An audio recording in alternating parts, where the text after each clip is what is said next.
제가 어느 유튜브를 보니까 세계적으로 기근과 질병과 교통사고와 여러 가지 기아로 죽는 사람이 이 지구상에 지금 57억이 살고 있는데 1초에 2명이 죽는다 그래요. 그리고 1시간에 16만 명이 죽는다 그래요. 그리고 1년에 이 지구상에는 5,900만이 죽는다 그래요. 그러니까 뭐 5천만 이상 되니까 적어도 우리나라 인구만큼 이 지구상에서 왔다가 떠나는 겁니다. 죽는 겁니다. 자, 오늘 이 시간에 우리 천국으로 가는 길이라. 성도의 죽음은 여러분 어떤 것이겠습니까? 사람치고 죽음을 두려워하지 않는 사람은 없습니다. 이 대리의 독재자 무소리는 나중에 죽음을 두려워한 나머지 사형 집행장에 끌려가면서 말하기를, 아이고 제발 나를 좀 살려주세요. 나를 살려준다면은 내가 가진 모든 재물을 다 주겠다고 그는 포송중에 물려서 벌벌벌벌 떨면서 끌려가면서 그런 얘기를 했습니다. 히브리 2장 15절에 있는 말씀을 보면은 죽기를 무서워함으로 일생에 매여 종로로 타는 모든 자들이다 그랬습니다. 그러나 여러분, 오늘 우리 성도의 죽음은 형벌로 죽는 것이 우리 오늘 성도의 죽음은 형벌로 죽는 것이 아니기 때문에 믿음으로 조금도 두려워할 것이 없습니다. 사도행전 7장 49절에 스데반은 7 집사 중에 초대교회 7 집사 중에 한 사람인데 그는 이렇게 말합니다. 주께서 이르시되 하늘은 나의 보좌요 땅은 나의 발등상이니 너희가 나를 위하여 무슨 집을 짓겠으며 나의 안식할 처소가 어디냐? 이 모든 것이 다 내 손으로 지은 것이 아니냐 한가 같으니라. 자, 이 설교입니다. 지금 스데반이. 목이 곧고 마음과 귀에 할례를 받지 못한 사람들아, 너희도 너희 조상과 같이 항상 성령을 거스리는 도다. 너희 조상들이 선지자들 중에 누구를 박해하지 아니하였느냐? 의인이 오시리라 예고한 자들을 그들이 죽였고 이제 너희는 그 의인을 잡아준 자요 살인한 자가 되나니 너희가 천사의 전한 율법을 받고도 지키지 아니하였도다. 이렇게 설교를 했어요. 그랬더니 54절에 보니까 이 말을 듣고 사람들이 마음에 찔려서 스데반을 향해서 이를 부두둑 갈면서, 그런데 여전히 스데반은 성령이 충만하여 하늘을 향하여 우르르 주목했습니다. 하나님의 영광과 예수 그리스도께서 하늘의 우편에 서신 것을 보시고 그리고 말했습니다. 보라, 하늘이 열리고 인자가 하나님 우편에 서신 것을 보노라. 누가? 지금 스데반이 보고 있습니다. 그럴 때 그들이 큰 소리를 지르면서 시끄러워 하면서 길을 막고 일제히 스데반에게 달려들어서 성 밖에서 내치고 돌로 스데반을 돌로 쳐 죽였습니다. 마지막 죽으면서 59절에 스데반이 무슨 말을 했을까요? 스데반이 하나님 앞에 부르짖어 기도하기를, 하나님 아버지, 내가 죽는 것이 두려워서가 아닙니다. 나를 돌로 쳐 죽이는 저자들 죽으면 지옥 갑니다. 나는 이 시간에 천국 가서 좋지만은 저들은 알지 못하고 지금 돌을 들어서 나를 치고 있습니다. 오 하나님 아버지, 저들의 죄를 용서해 주옵소서. 여러분, 자기에게 돌을 들어 치는 자가 누굽니까? 원수 아닙니까? 원수를 위해서 스데반은 오히려 기도했습니다. 하나님, 저들의 죄를 저들에게 돌리지 말아 주옵소서. 나의 주 안에서 천사의 얼굴로 하늘나라 떠나라 가는 이 모습을 저들이 봤을 때 깨달은 자는 깨닫고 죽음 앞에서도 두려워하지 않고 담대한 이 모습이 저들에게 큰 보이지 않는 무언의 메시지가 되게 하시어서 구원할 자를 구원해 달라는 이 스데반의 마지막 기도였어요. 60절에 스데반은 무릎을 꿇게 크게 불러 가라되 제발 하나님, 나는 지금 천국 갑니다. 그러나 나에게 돌을 들어서 치는 저자들은 지금 죽으면 지옥 갑니다. 이것이 바로 스데반의 거룩한 부르짖음이었습니다. 요한복음 21장 18절에 베드로는 내가 진실로 진실로 내게 이르노니 너가 젊어서는 스스로 띠띠고 원하는 곳으로 다녔거니와 늙어서는 내 팔을 벌리리니 남이 내게 띠띠우고 너가 원하지 아니하는 곳으로 데려가리라. 이 말씀을 하시면 베드로가 장차 예수 그리스도를 위해서 어떠한 죽음으로 죽을 것을 말씀해 주신 것입니다. 다시 말해서 베드로는 예수님을 모른다고 부인했어요. 그것도 부족해서 저주하고 부인했어요. 그것도 부족해서 세 번째 저주하고 부인하고 맹세하여 가라되 나 예수 모르. I don't know. 나 예수 모르. 그때 새벽닭 울음소리가 베드로의 기전을 때렸어요. 그때 베드로가 베드로야, 너 닭 3번 울기 전에 나를 부인하리라는 주님의 그 말씀이 생각이 나서 거기에서 그는 마태복음 26장 75절에 바깥에 나가 땅바닥을 치면서 가슴을 치면서 대성통곡했어요. 통곡이라는 것은 눈물 흘려 간절한 심정으로 기름 짜듯이 하나님 앞에 심혈을 기울여 회개했다는 겁니다. 여러분, 회개라는 것은 하나님 그저 잘못했습니다, 이게 이 정도가 아니에요. 정말로 죄를 뉘우치며 회개했어요. 여러분, 가룟 유다는 재결길로 가버리고 말았어요. 가룟 유다의 죄악과 베드로의 죄악을 아마 저울에 달아본다면은 베드로의 죄가 더 무겁습니다. 왜? 내가 주님을 위해서 죽어도 같이 죽고 오게도 같이 가고 그렇게 호언장담했던 베드로가 아니었습니까? 그 기상과 그 결의와 그 각오가 조그만한 비자의 앞에서 그대로 여지없이 무너지고 말았어요. 그렇습니다. 인간은 약합니다. 그런데 부인하고 맹세하고 부인하고 저주하고 맹세하고 부인하고 가라되 나 예수 모르고, 여기에 저주하여 가라되 저주라는 것은 간접살인입니다. 아이고 제발 예수님 좀 꺼져, 없어져, 죽어. 말로 살인하는 거예요. 베드로의 죄가 얼마나 큽니까? 그런데 가룟 유다의 죄는, 가룟 유다는 눈에 콩깍기가 끼가지고 자기 선생 예수님이 은30냥 돈으로 보였어요. 그래서 그는 은30냥의 예수를 그냥 팔았어요. 물론 가룟 유다도 엄청난 죄를 지었지요. 어떻게 예수를 팝니까? 베드로의 죄와 가룟 유다의 죄, 암만 해도 베드로의 죄가 더 무거워요. 그런데 가룟 유다는 회개가 없어 죄 갈 길로 가버렸어요.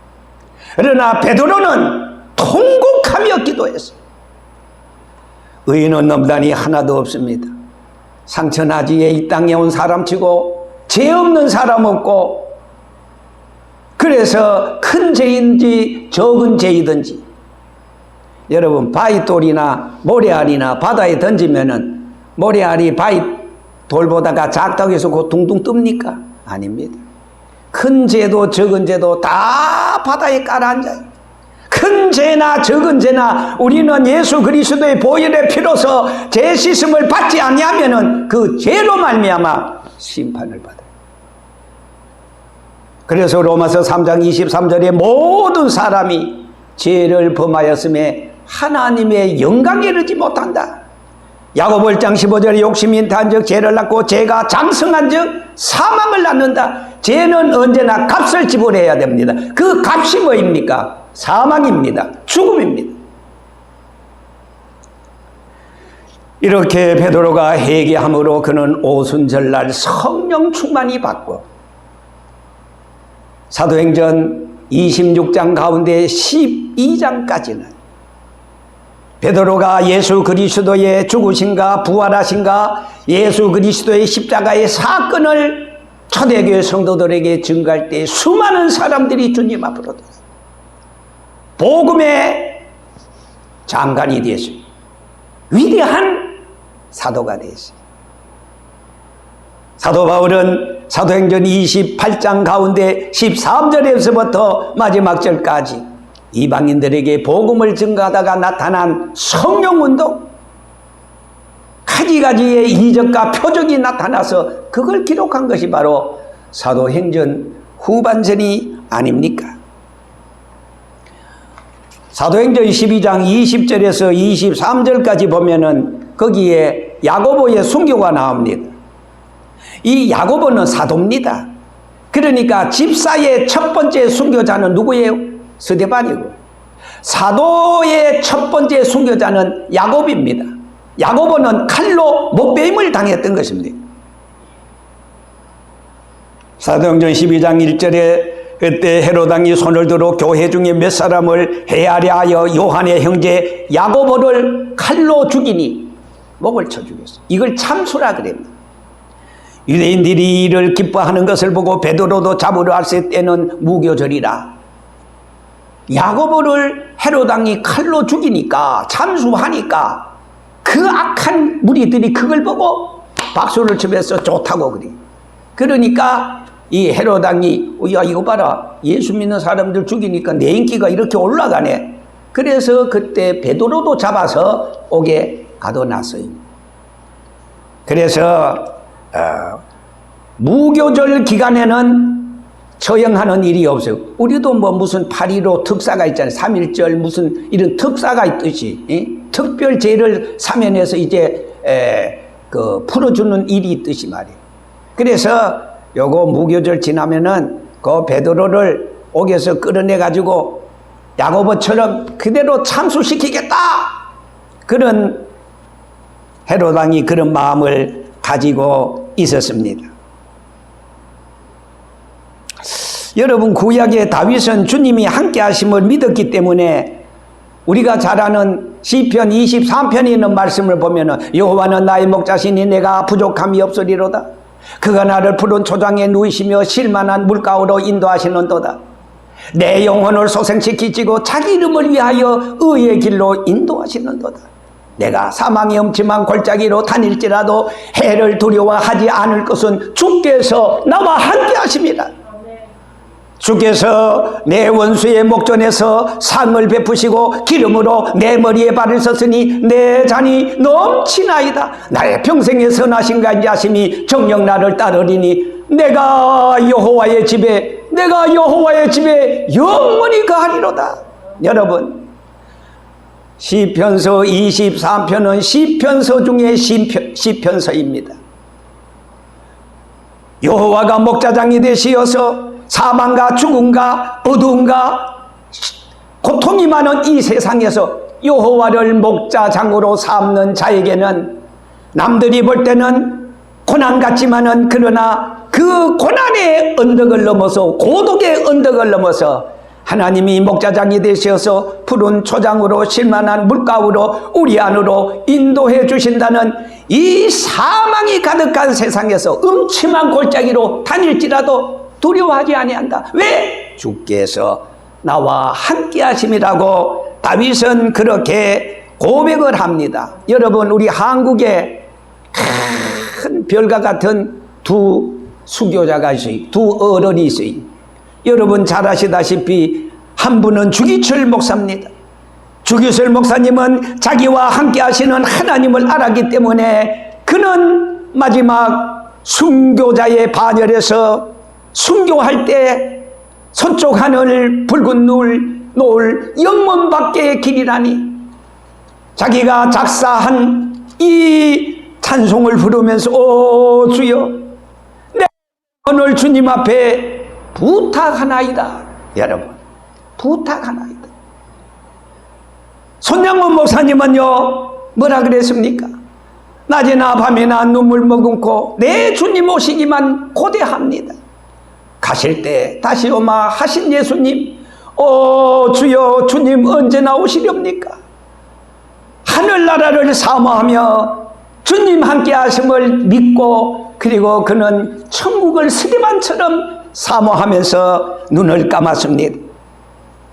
여러분 무디는 말입니다.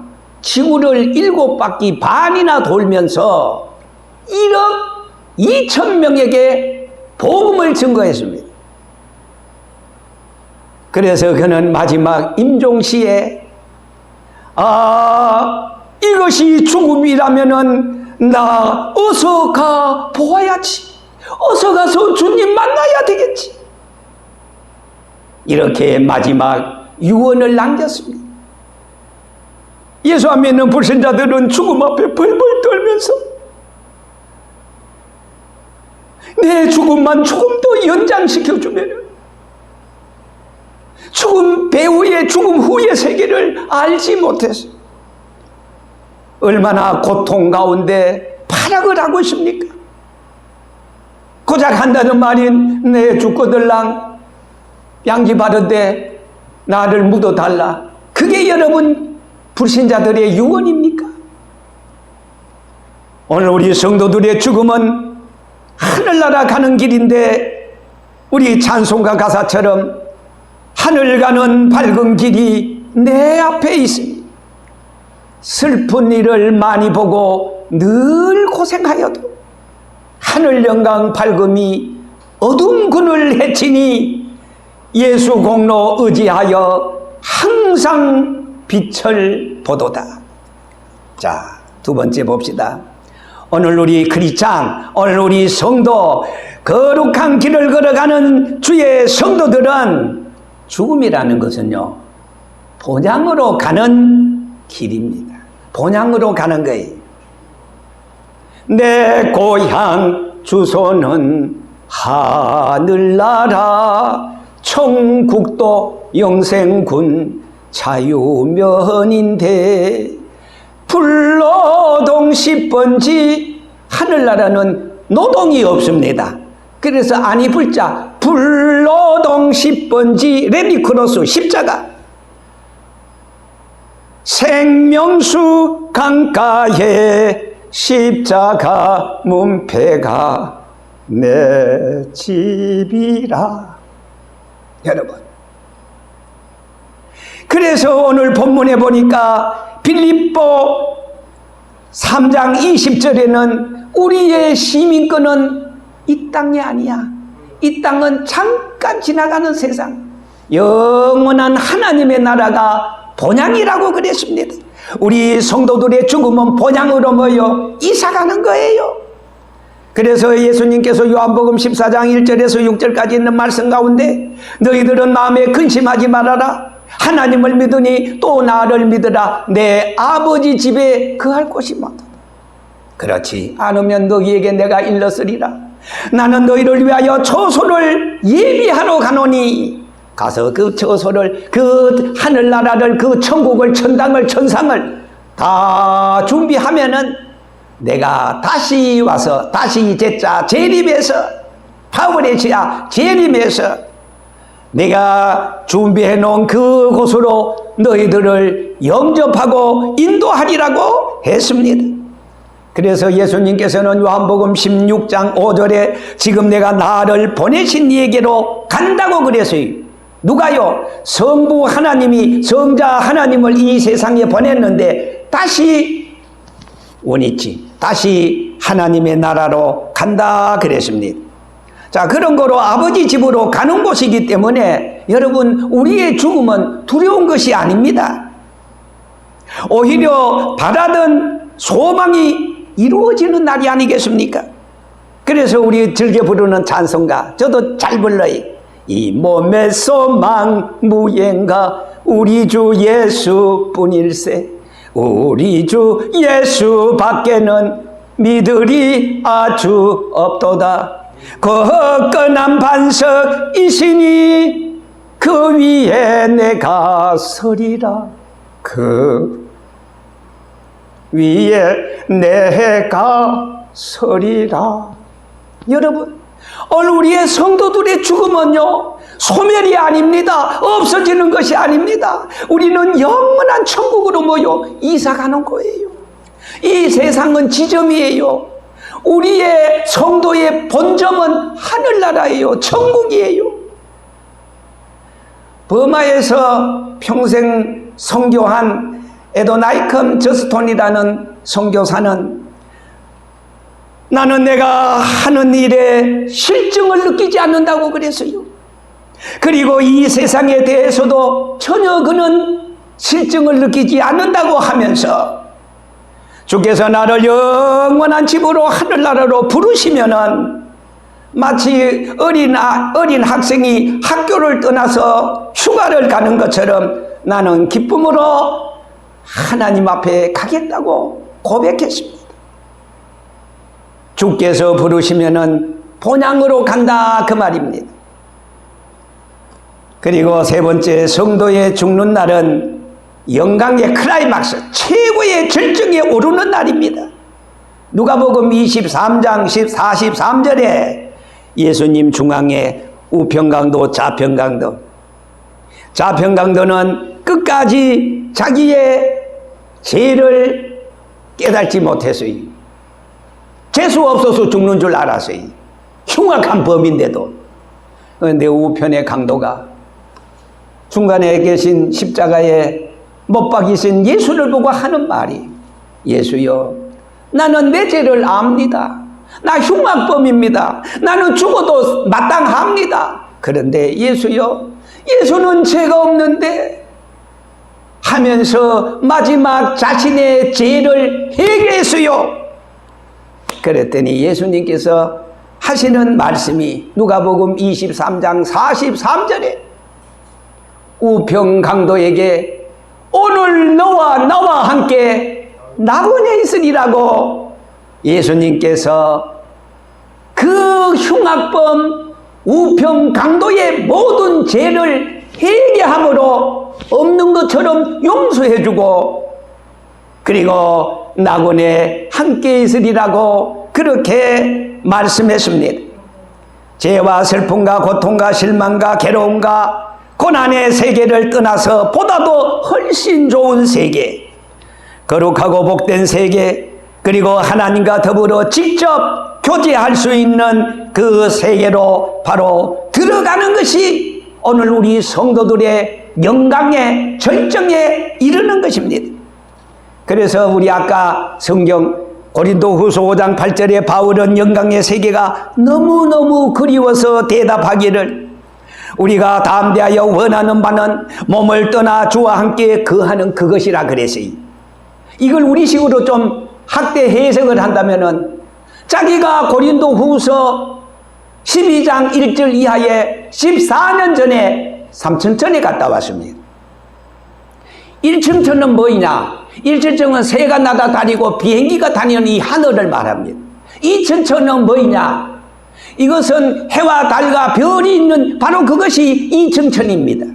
그럼 3층천은 뭐이냐?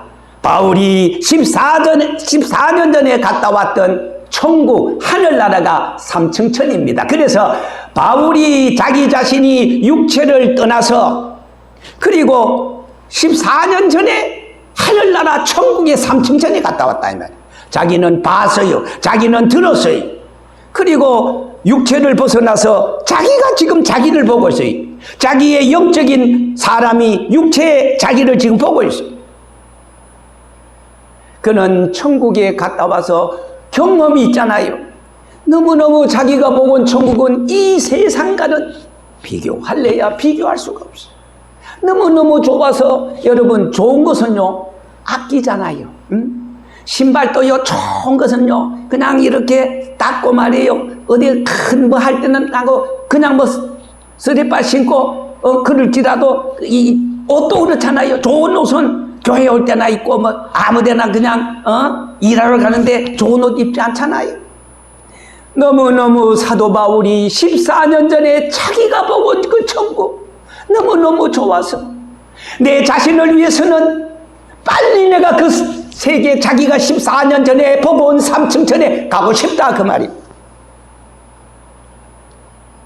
그래서 자기는 두 사이에 끼었다 그랬어요. 천국과 이 세상 두 사이에 끼었다. 내가 내 자신을 위해서는 천국에 빨리 갔으면 좋겠지만은 그러나 내가 있는 것은 너희들을 위해서, 너희들에게 하늘나라에 내가 보고 온 천국을 증거하기 위해서 내가 필요하다. 그렇게 말했어요. 우리 식으로 지금 말하면 무슨 일? 아이고 죽고 싶어. 그러면 우리가 뭐예요? 좀 미쳤구나.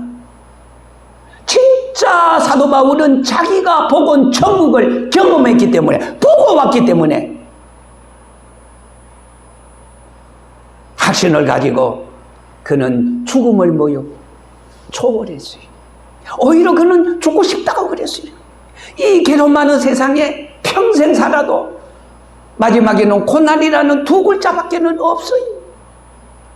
아이고 나 빨리 죽고 싶어. 그 말은 빨리 나 천국 가고 싶어. 눈물, 아픔, 슬픔, 고통, 괴로움, 실패, 저주 없는 그 천국에 영원히 살고 싶다. 그 말인 것입니다.